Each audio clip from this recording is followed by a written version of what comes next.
we're heading off. What we're going to do, we're going to head down towards Castle Point. We're just going to tiki tour to all the beaches on the way there. So it may take a bit of time, but come along, we're going to show you. All of them, just the ones that we can drive to. Just the ones we can drive to.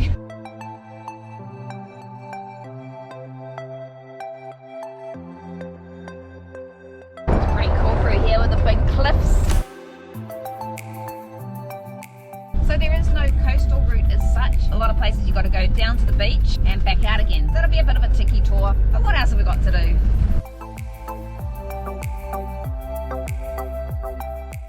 So we've just turned off to our first beach stop, which is going to be Mangakuri Beach, which is just over the hill from the last beach we were at. You can actually walk over to it at low tide, which we were going to do, but we didn't. So we're going to drive instead. Mangakuri Beach is a big, long beach. You can walk for miles on it, apparently.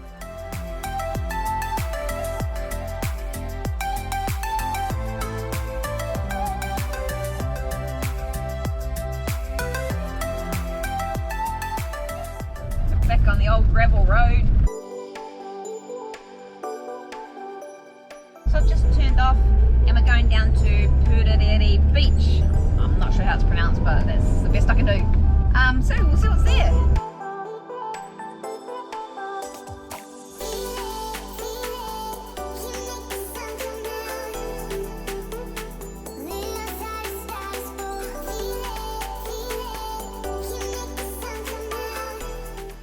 There's some giraffes up on the hill there, and I thought they were real when I first saw them.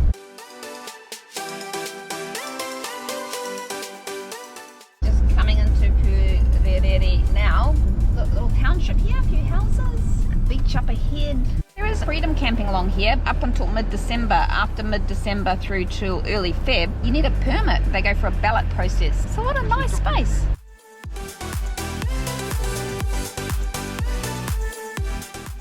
In mid-1700s, Captain Cook anchored out in the bay here and met up with the local Maori, giving them gifts of metal spiked flails and sheep and animals. Little history there from Mike. We're just leaving Pourerere and now we're going to go try and find a swing bridge. Swing bridges are cool.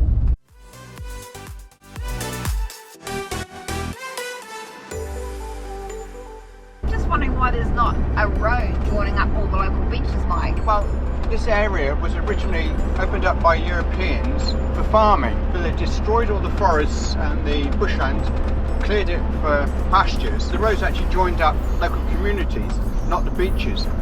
The beaches were discovered afterwards and became popular later on. That's interesting. Told you Mike was clever. Well, it feels like we've been in the middle of nowhere. Hardly seen a car for the last 3 days. And then this happens. It's a traffic jam. It might just be roadworks. It was just roadworks.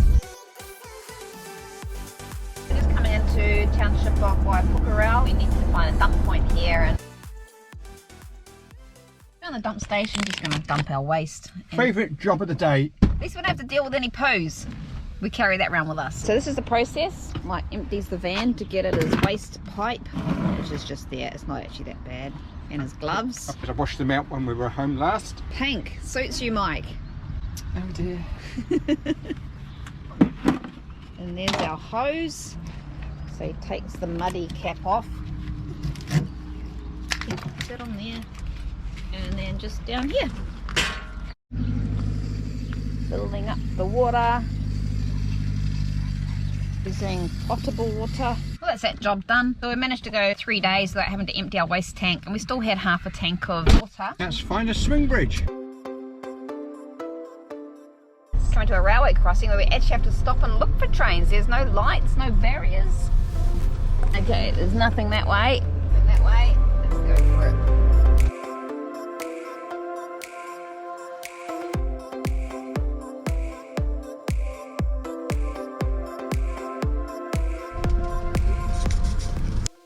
So just taking a little walk to try and find the swing bridge.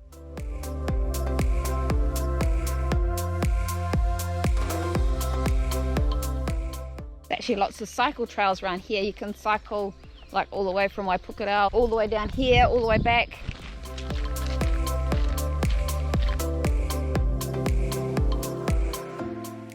just seen this plaque under the 2 trees. These 2 trees were planted. In 1856. Geez, they're old trees, Mike. 170 years old. Yeah. Even older than me. Huh. Wow.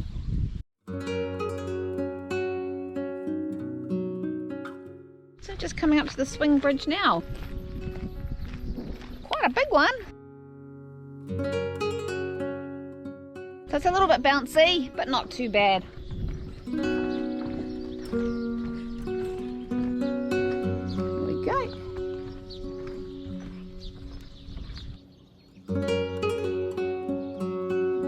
Someone's padlocked their love to the bridge.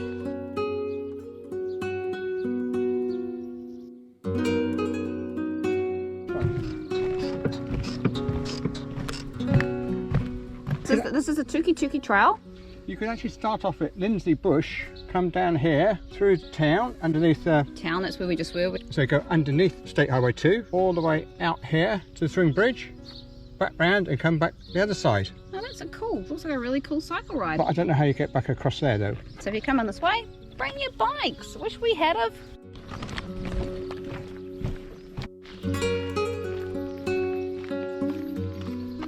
So just left the swing bridge and now we're heading to Parongahau Beach. It's about an hour away and that'll be a good time to have some lunch.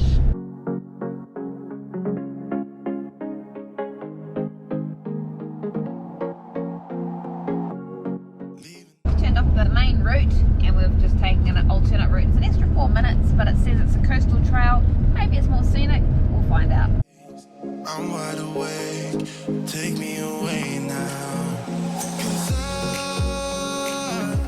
I won't go down the same old path again now. Just getting our first glimpse of the sea out there. Not that we haven't seen it today already. It's been a while, half an hour. The scenery's just changed from beautiful green hills to this brown kind of beachy. Tukituki grass. Now God's making me crazy, making me crazy. So I just pulled over because on our left is the old killing shed. And how do I know that? Because there's a road sign that says. Well, that's pretty neat. Killing shed. I've never seen a killing shed before, Mike. Well, I'd quite like to know what they killed in there. I hope it wasn't Looks like people. sheep. Sheep. No! Philip! Minty! Minty, no! Oh no. Go back to... Maybe it's not so cool.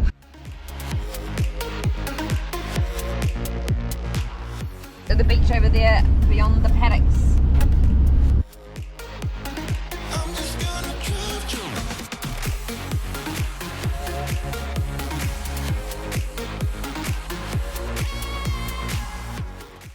Just gonna take a look at the Freedom camping spots. It's pretty nice. Let's try to see if we can find a nice scenic place to stop and have some lunch. It's a nice spot. Stop and have some lunch with a nice view. It's a bit windy. Might have to sit inside with the door closed. As I say, if it wasn't such a windy, blustery day, it's a really lovely beach. It goes from here over the cliffs and round there, goes all the way around, and there's goes away, and the's a headland right out over there. So wow, is that where we just were? Probably. Possibly. The future is ours. I've just seen a sign for the longest place name in the world. It's pretty cool. We're just gonna go check that out. The good times. And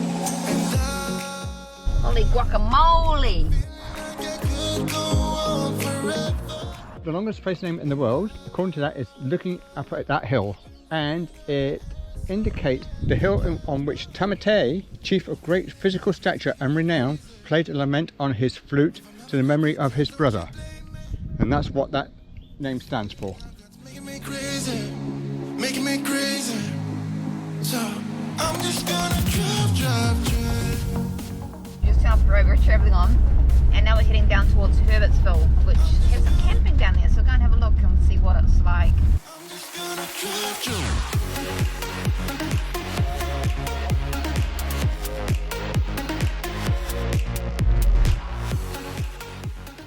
Driving along, trying to find the Freedom camping spot in Herbertville.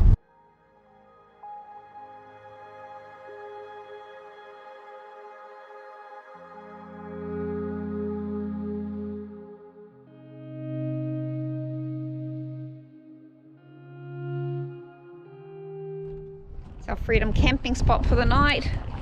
All the bush up there, just us here, and the beach just there.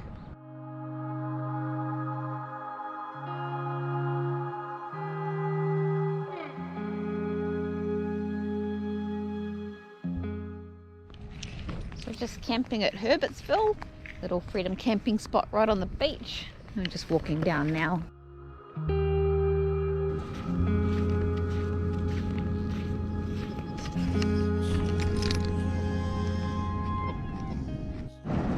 And there's the beach. It's a big wide beach. Look at it.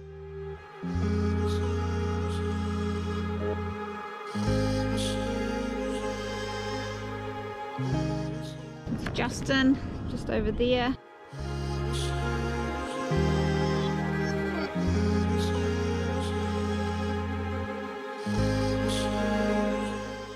Just gonna do some wraps on the barbecue with some leftover taco mince and some cheese.